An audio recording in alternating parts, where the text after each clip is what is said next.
I'm very happy to announce the artistic director of the Schaubühne'De Berlin, Thomas Ostermeyer, to be our guest in this online talk.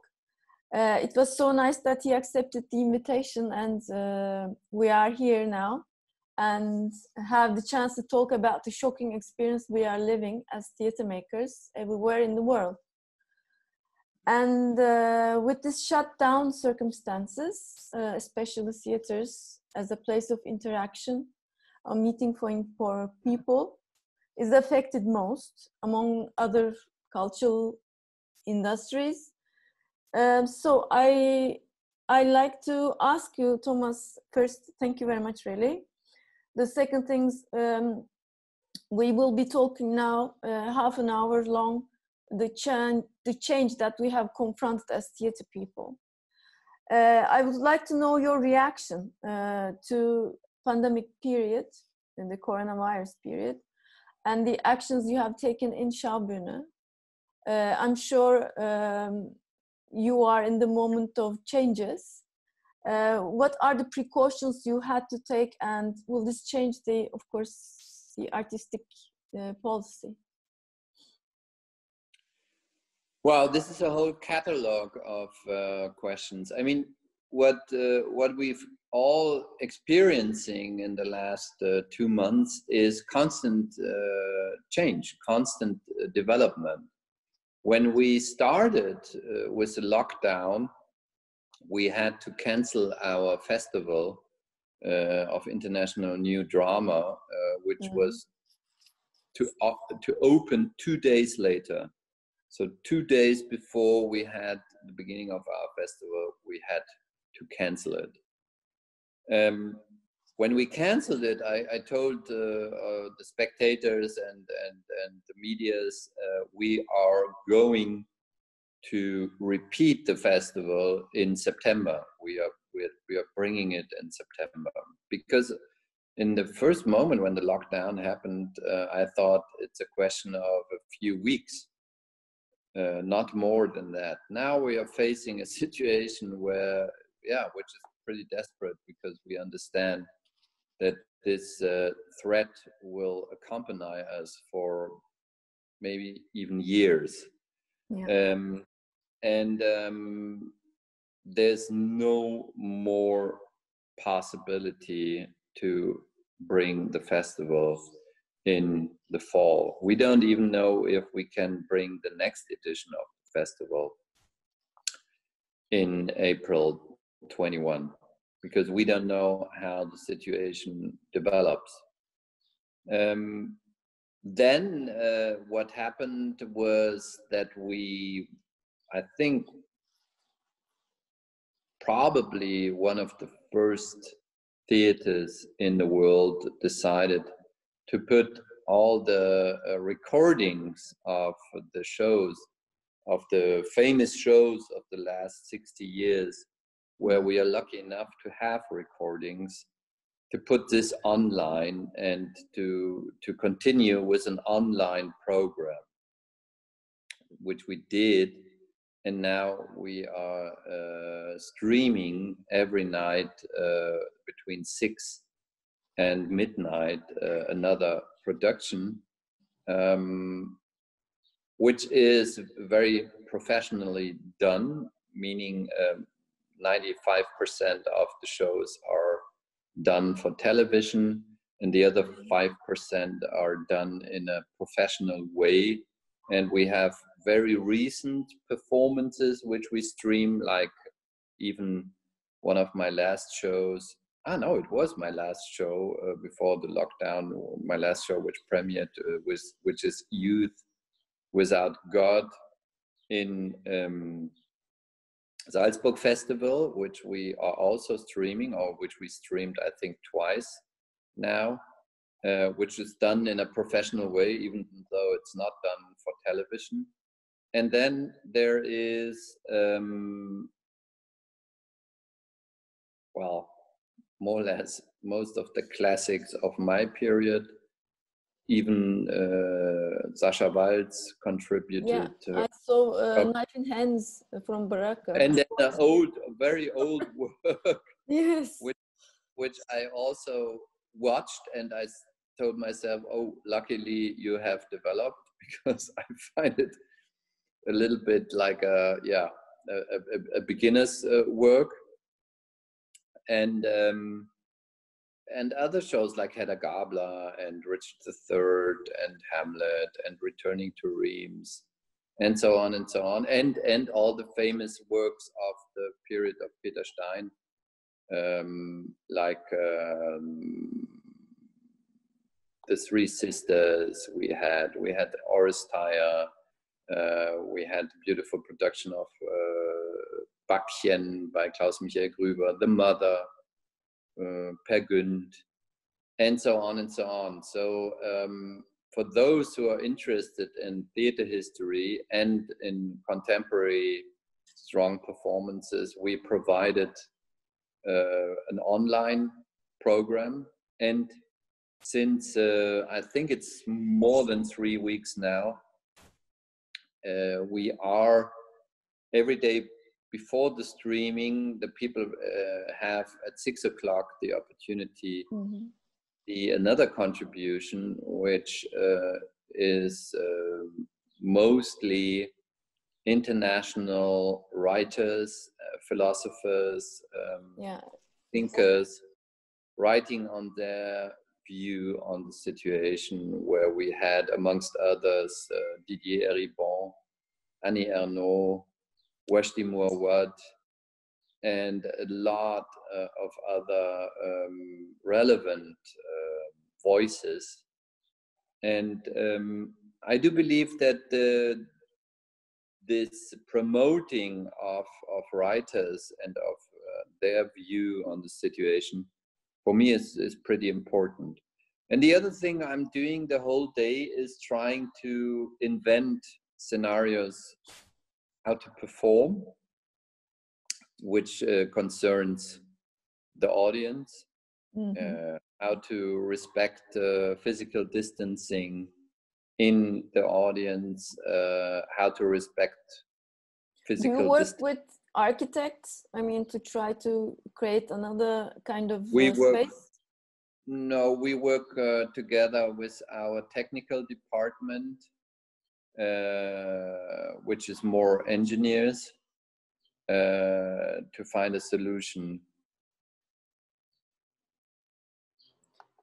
The trauma of this period is not outspoken yet, and how do you plan the future? I mean, for instance, here in Turkey, we plan the future day by day, actually, and we don't see the kind of it's a short time period all the time. It's a bit performative in a way, isn't it?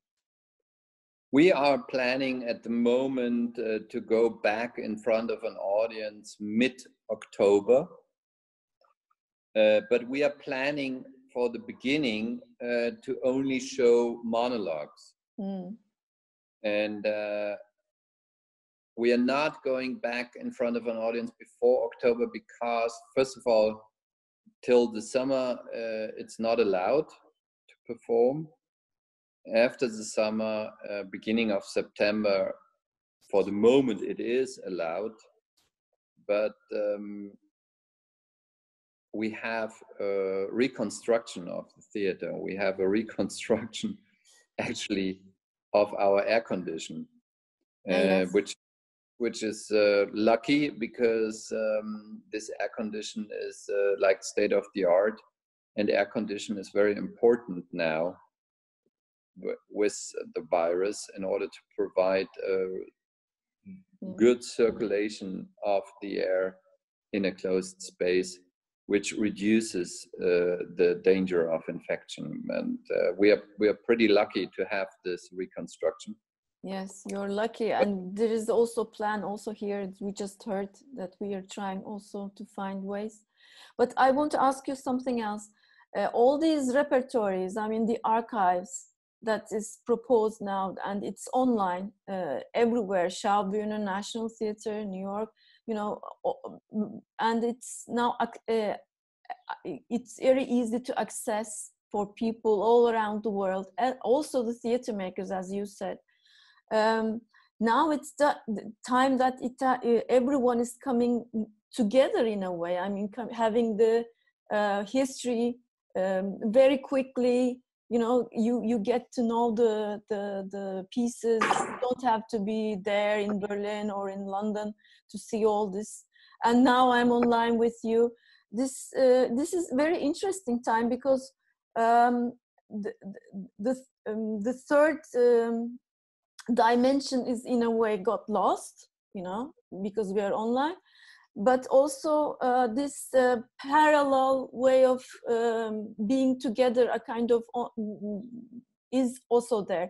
So there is negative parts and also a positive part. What's your view about this? Because now I can see all your and Schaubühne's productions, you know, day by day, and I get, of course, a kind of acknowledgement, a kind of history about and familiarity, you know, a kind of familiarity of the things what you're doing there in Istanbul at my house. As a theater maker or a young theater maker can have this opportunity. This is a positive, you know, a kind of coming together, globally, a theater makers coming to having a kind of history together, kind of artistry, but also it's the depth is missing. I mean, this coming together is missing. What do you think about this, and what this kind of reality will bring in the future? What is your opinion? Well, first of all, I have to say that for me, this is only valuable as something for a emergency state. So we are in a state of emergency because of the pandemic, because of the lockdown, because of the fact that we cannot perform live. So in order to provide audiences with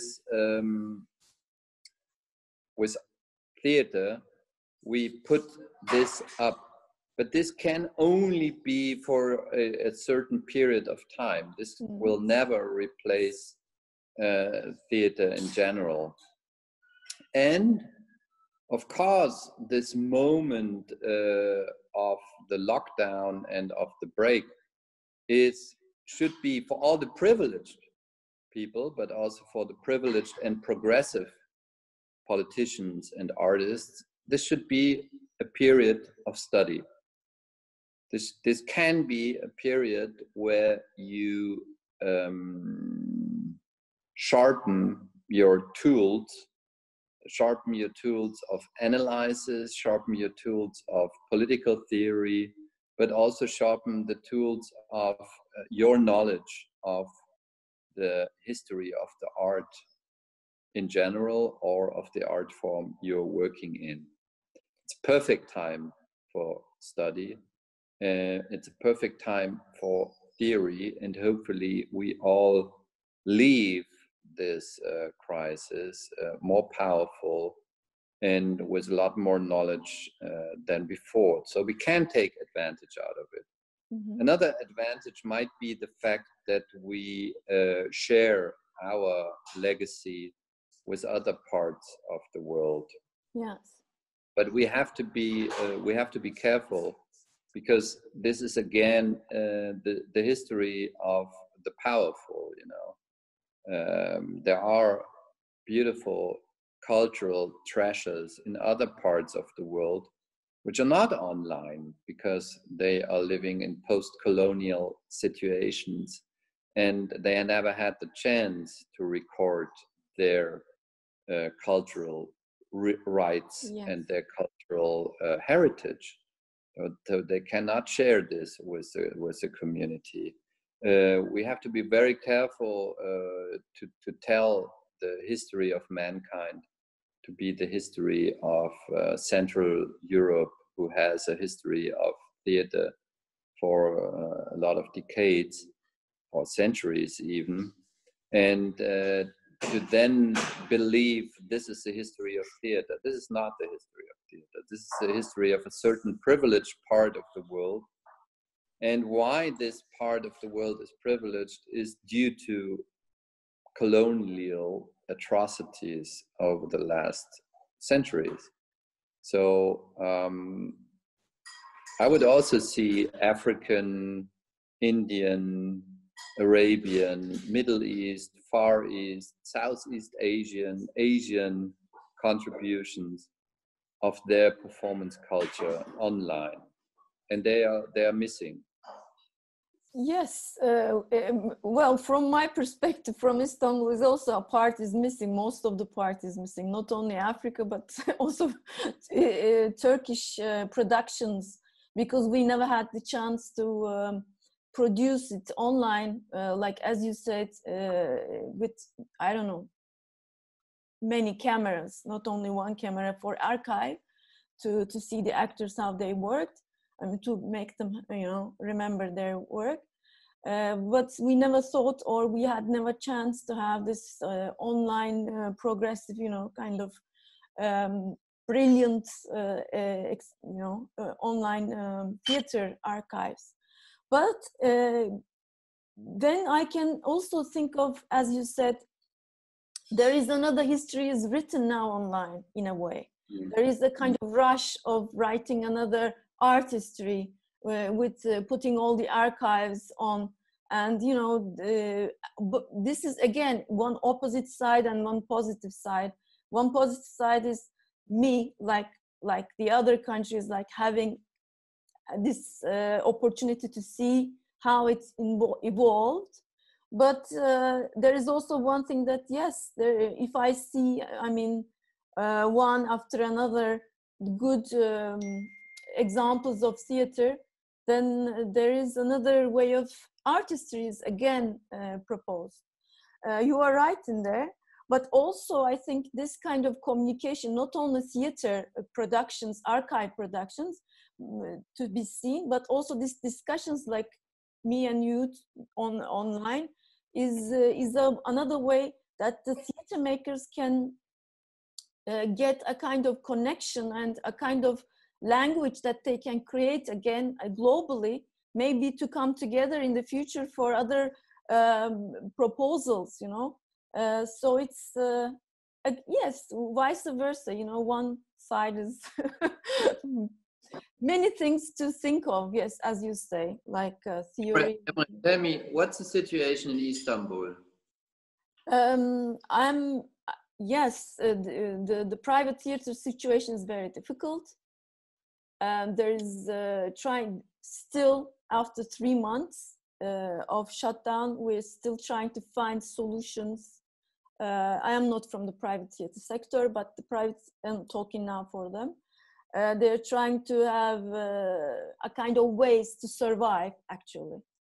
But there will be some. We are working on that. I mean, they are working, and we are supporting as municipal as I am from the municipal theater. There will be ways, of course. We are trying that.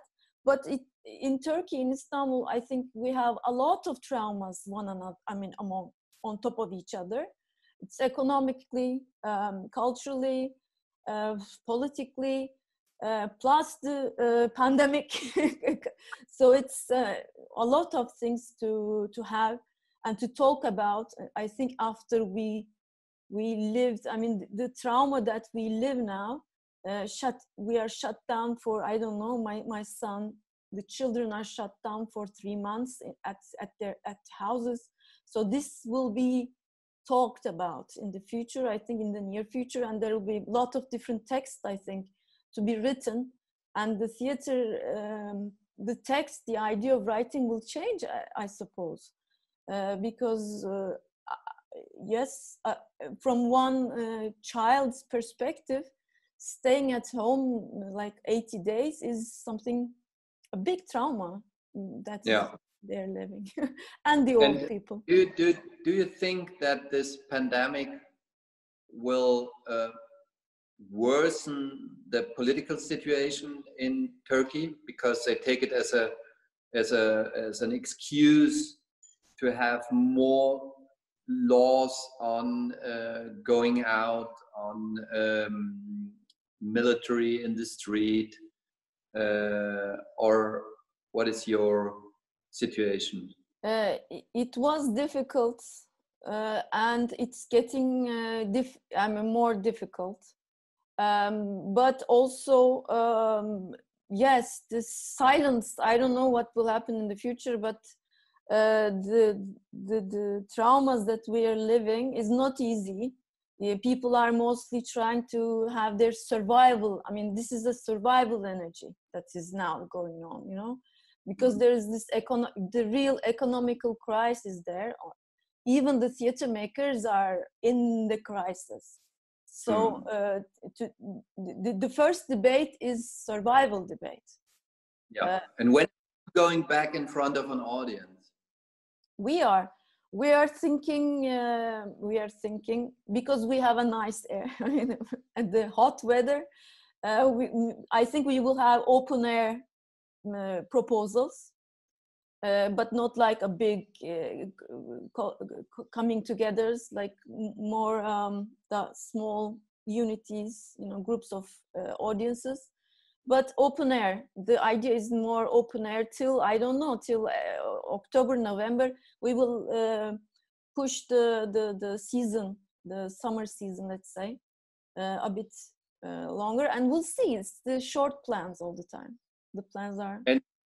And are you, after the open air period, are you planning to go inside in November?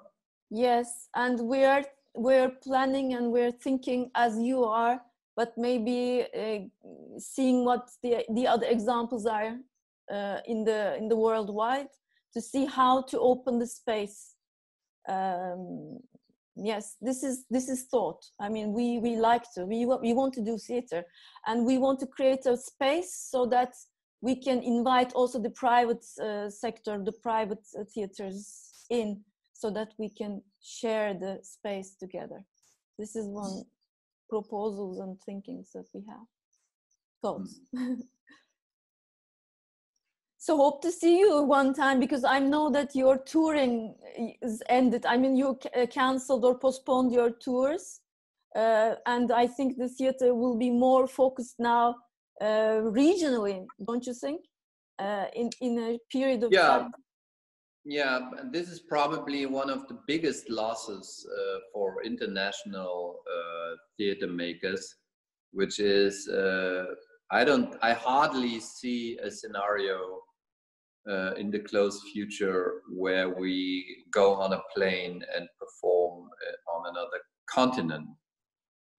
This is very depressing, very, very depressing. We had to cancel just recently. We canceled Madrid, London, Luxembourg, Amsterdam, Lisbon.